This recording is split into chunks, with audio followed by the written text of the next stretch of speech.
చిలుక జోస్యం. పసలపూడి గ్రామంలో పున్నయ్య అనే బీద వ్యక్తి ఉండేవాడు. అతను బొత్తిగా మందమతి.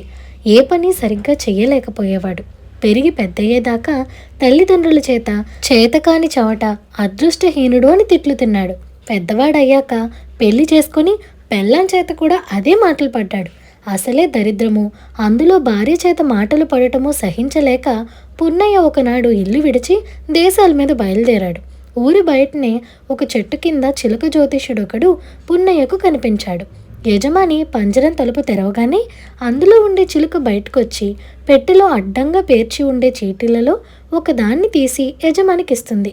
దాన్ని చిలుక యజమాని చదివి వినిపిస్తాడు. అతని చుట్టూ కొందరు చేరి తలకొక బేడా చొప్పున ఇచ్చి జోస్యం చెప్పించుకుంటున్నారు.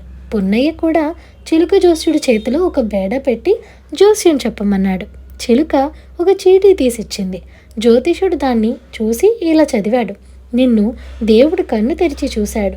ఈ వాల్టి నుంచి నీకు మంచి అదృష్టం పట్టింది కనుకనే నువ్వు ఈ మాటలు వింటున్నావు అని అన్నాడు. పాపం మందమతి అయిన పున్నయ్యకు ఆ మాటలు తలకెక్కక, అదృష్టం పట్టిందన్నావు బానే ఉంది, అందుకు నేనేం చేయాలి అని చిలుక జోస్యుణ్ణి అడిగాడు. ఉన్న బేడా కాస్త పోవటం మాత్రమే పున్నయ్యకు అర్థమైంది. ఏం చెయ్యాలా? ఏదైనా చెయ్యవయ్యా, నీకడ్డుండదు. ఎవరి మొహమైనా పగలగొట్టు, ఎవరి నడ్డైనా విరగ్గొట్టు, ఎవరి జుట్టు పట్టుకునైనా జరా ఈడ్చేయి, నీకేమీ నష్టం రాదు, మంచే జరుగుతుంది, నీకు కలిసి వస్తుంది. అంతదాకా ఎందుకు, నీ కాళ్ళ ముందున్న లంకి బిందెలను చాచి తన్నినా నీకు లాభమే అవుతుంది పో. నా చిలక జోస్యం ఎన్నటికీ తప్పదు, దానికి తిరుగులేదు అని అన్నాడు చిలుక జోస్యుడు. ఈ మాటలు మాత్రం పున్నయ్య తలకెక్కాయి. అతను ముందుకు సాగి కొద్దిసేపట్లో ఒక చెరువుగట్టు మీదకి వచ్చాడు. చెరువుగట్టు మీద ఎవరో తండ్రి కొడుకులు కూర్చొని ఏవో మాట్లాడుకుంటున్నారు. తండ్రి దుర్భరమైన పంటిపోటుతో బాధపడుతూ అమ్మా అబ్బా అని మూలుగుతున్నాడు. పున్నయ్య ఆ మనిషిని చూడగానే పిడికిలి బిగించి మూతి మీద బలం కొద్దీ కొట్టాడు. ఎవరో ముక్కు మొహమో తెలియనివాడు వచ్చి అకారణంగా తన తండ్రిని అలా కొట్టేసరికి కొడుక్కు ఎక్కడ లేని ఆగ్రహం వచ్చింది. ఆ దెబ్బకు తండ్రి నోట నెత్తురు చిమ్మేసరికి ఆ కొడుకు పులిలాగా పున్నయ్య మీద లంఘించి మా నాన్ననే కొడతావట్రా అంటూ 2 చేతులతో పీక పట్టుకున్నాడు. అదృష్టం కలిసి రావాలి అని పున్నయ్య అరిచాడు. తండ్రి కొడుకును వారిస్తూ ఆ మనిషినేం చెయ్యకరా, దెబ్బతో సలిపే పళ్ళు 2 రాలిపోయాయి, బాధంతా పోయింది, ఆ మనిషి ఎవరో మంచి ఉపకారం చేశారు అన్నాడు. ఆ మాట విని కొడుకు ఆశ్చర్యంతో పున్నయ్యను వదిలిపెట్టాడు. దేవుడల్లే వచ్చావు బాబు, ఇందా ఈ డబ్బు తీసుకో అంటూ పళ్ళుడిన అతను పున్నయ్య చేతిలో 2 రూపాయలు పెట్టాడు. చిలుక జోస్యంలో నమ్మకం కుదిరి పున్నయ్య ముందుకు సాగాడు. కొంత దూరం వెళ్ళేసరికి అతనికి ఒక మనిషి విచిత్రమైన భంగిమలో కనిపించాడు. ఆ మనిషి నడుము నొప్పితో మెలితిరిగి చాలా బాధలో ఉన్నాడు. ఆ మనిషి ముఖం అవతలి పక్కకు తిరిగి ఉన్నది. పున్నయ్య వెనక నుంచి ఆ మనిషిని సమీపించి చిలక జోస్యుడు చెప్పిన ప్రకారం కాలు చాచి ఆ మనిషి నడ్డి మీద బలం కొద్దీ తన్నాడు. ఆ తాపుకు ఆ మనిషి అంతెత్తు ఎగిరిపడి ఎవడ్రా నువ్వు అంటూ భీకరంగా పున్నయ్య మీదకి వచ్చాడు. పున్నయ్య భయపడి అదృష్టం కలిసి రావాలి అని గావు కేక పెట్టాడు. అతన్ని చావగొట్టడానికి చెయ్యెత్తిన ఆ మనిషి ముఖాన కోపం పోయి ఆశ్చర్యం వచ్చింది. తన నడుము నొప్పి కాస్త తీసేసినట్టు పోయిందని అతను తెలుసుకున్నాడు. అయ్యా, ఈ నడ్డి నొప్పితో యమయాతన పడుతున్నాను, ఎన్ని మందులకు లొంగలేదు, మీ తన్నుతో పోయింది, చూడు నిటారుగా నిలబడగలిగాను, నిన్ను నిజంగా మెచ్చుకోవాల్సిందే, ఆ దేవుడే నేను పంపించాడు, ఇదిగో ఈ 10 రూపాయలు ఉంచుకో అంటూ ఆ మనిషి పున్నయ్యకు డబ్బిచ్చాడు. పున్నయ్య మరింత ఉత్సాహంగా ఇంకా ముందుకు వెళ్ళాడు. ఒక ఇంట పెళ్లి జరుగుతుంది. ఇంటి బయట ఉన్న చిన్న పందిరి కింద భజంత్రీలు మేళం చేస్తున్నారు. పున్నయ్య వాళ్ళను సమీపించి సన్నాయి వాయించేవాడిని జుట్టు పట్టుకొని జరజరా యువతలకు ఇచ్చాడు. అది చూసి రెండో సన్నాయివాడు, శృతి పెట్టేవాడు, డోలు వాయించేవాడు ఇలా అందరూ పున్నయ్యను పిచ్చివాడు అనుకొని తమ మనిషిని రక్షించటానికి యువతలకు వచ్చారు. మరుక్షణం వాళ్ళు కూర్చుని ఉన్న పందిరి కాస్త కూలిపోయింది. అందరూ పోగయ్యారు. జరిగినదంతా విని పున్నయ్య మహాపుణ్యాత్ముడని పొగిడారు. పెళ్లివారు వచ్చి పున్నయ్యకు 20 రూపాయలు బహుమానమిచ్చి పెళ్ళి అయిందాకా ఉండి మరీ వెళ్ళమని వేడుకున్నారు. చిలుక జోస్యం ఫలిస్తుందనుకున్నాడు పున్నయ్య. పెళ్లిలో నాగవల్లికి పానకపు బిందెలు తెచ్చారు. పున్నయ్య లోపలికి వెళుతూ తన కాలికి సమీపంలో పానకం ఉన్న వెండి బిందెను చూశాడు.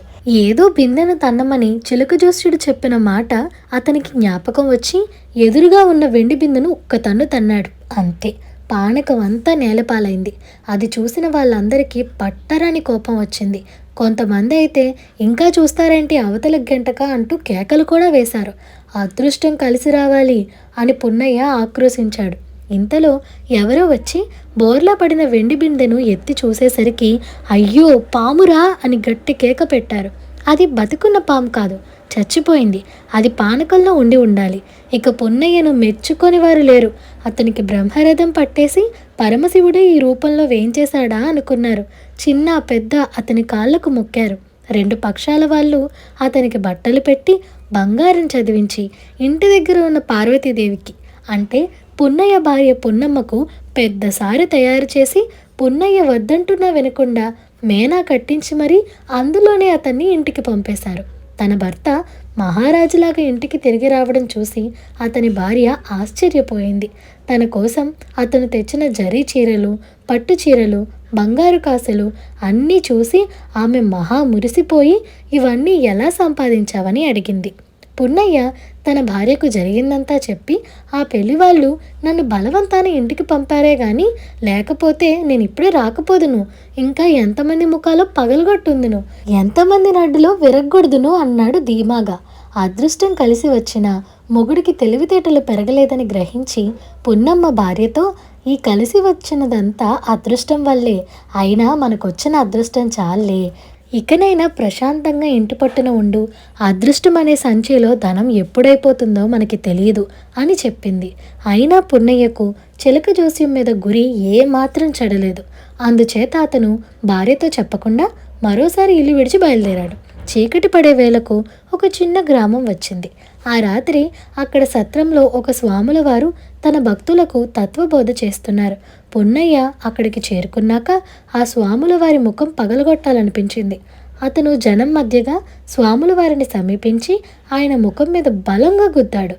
స్వాముల వారి నోటి నుండి రక్తం కారింది. చుట్టూ కూర్చుని ఉన్నవాళ్ళు పున్నయ్యను పట్టుకొని సున్నంలోకి ఎముకలు మిగలకుండా చితకదన్నారు. అదృష్టం కలిసి రావాలి, అదృష్టం కలిసి రావాలి అని పున్నయ్య ఎంత మొత్తుకున్న లాభం లేకపోయింది. మూఢుడు, వాణ్ణెందుకు హింసిస్తారు, వదిలిపెట్టండి అని స్వాముల వారు తన భక్తులను నివారించకపోతే ఆ రోజు పున్నయ్య ప్రాణాలు దక్కేవి కాదు. చావు తప్పి కన్నులొట్టపోయి పున్నయ్య చిలక జోస్యుణ్ణి తిట్టుకుంటూ ఇంటికి చేరుకొని తన భార్యతో జరిగిందంతా చెప్పాడు. నేను వెళ్ళొద్దంటే విన్నావా, అదృష్టం ఎప్పుడూ కలిసొస్తుందా ఏంటి, వచ్చిన అదృష్టాన్ని దక్కించుకోవాలి అంతే అన్నది పున్నయ్య భార్య. ఆ తర్వాత పున్నయ్య తన భార్య చెప్పినట్టే నడుచుకుంటూ సుఖంగా జీవించాడు. ఇదండి ఇవాల్టి కథ. ఈ కథ మీకు ఎలా అనిపించిందో మాకు కామెంట్ సెక్షన్లో చెప్పండి. అలాగే మీకు ఈ వీడియో నచ్చినట్లయితే like, share, subscribe to Priya stories Telugu. Thank you for watching.